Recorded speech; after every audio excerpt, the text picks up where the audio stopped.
చూడు విజయ్, నీకు తెలియని ఎన్నో విషయాలు, నీ చుట్టూ ఉన్న దేశద్రోహుల వివరాలు ఈ ఇన్స్పెక్టర్ భరత్ మైండ్ లో అలాగే ఉన్నాయి. అవి అవి ఎప్పుడైనా బయటపడవచ్చు. ఎదురు లేదని నిర్వహిస్తున్న నీ ఆగడాలపై ఇప్పుడు నేను చూపించవచ్చు. మిస్టర్ భరత్, నేను కలిసేగా చేస్తే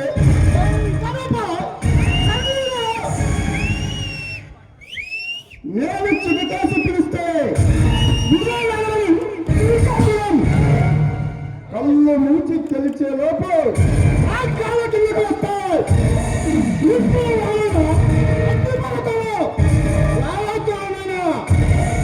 ఈ విజయ్ శ్వాస తగిలితే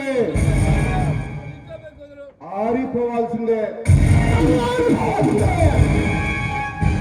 చూడు విజయ్, ఈ భరత్ తలుచుకుంటే అన్యాయపు ఆగడాలను, దుర్మార్గులు దౌర్జన్యాలను కోర్టు గోడల మధ్య బందీలుగా మిగవాల్సిందే తప్ప బయట ప్రపంచాన్ని చూడలేమను. ఇప్పటికి నువ్వు డ్యూటీలో చేరాయి 24 గంటలు అవుతున్నా బ్రతిగా ఉంటే అది నీకు ఈ విజయ్ పెట్టిన ప్రాణభిక్ష. భరత్, ఎవడో దుర్మార్గుడు ఎక్కడో పాపని నేను చేసే ఒక హంతకుడు ఎత్తిన ప్రాణభిక్షతో పెట్టినంత చేతకనేడు దాక్కోని నేరాలు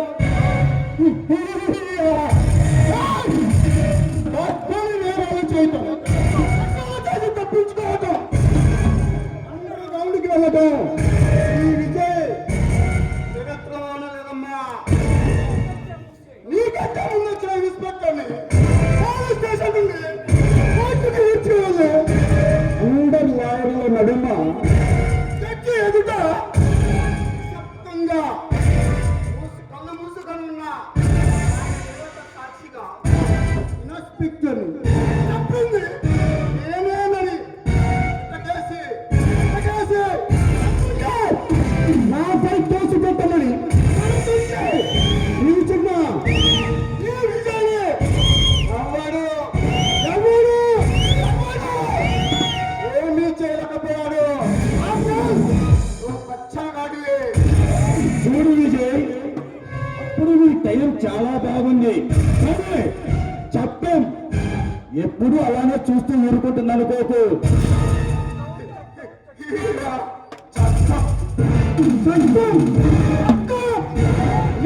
ప్రాథమిక వృత్తిగా పేరు పిలుచుకునే చట్టం నాకు చుట్టం, అది నన్నేం చేస్తుందిరా మిస్టర్ భరత్ చేస్తుంది.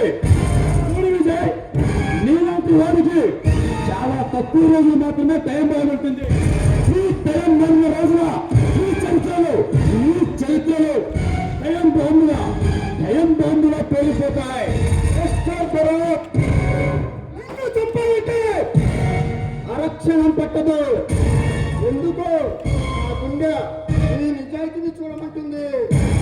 ఏమిటి విజయ్, గుండె చూడమంటుందా లేక నిన్ను మృత్యువుగా అంకితం చేసి జనసంఖ్య ఉంటుందా? ఏమంటుంది విజయ్ నీ గుండె? ఆ మృత్యుకే మృత్యువుని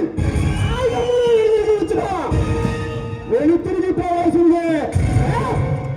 పిల్ల కాదువి, నీకేం కావాలి? నాకు ఈ విజయ్ ప్రాణం కావాలి. నువ్వు తల కిందుగా తపస్సు చేసిన ఈ కోరిక నెరవేరదమ్మా. ఏ విజయ్, మర్యాదగా చట్టానికి లొంగిపో. నీకు శిక్ష కట్టించే ఏర్పాటు నేను చేస్తాను. శిక్ష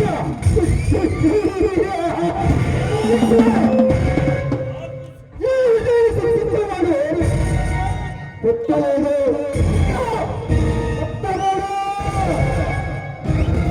ఓకే, శిక్ష పడదు అంటున్నావు. నేను చూస్తా నీకు శిక్ష ఎలా పడదు.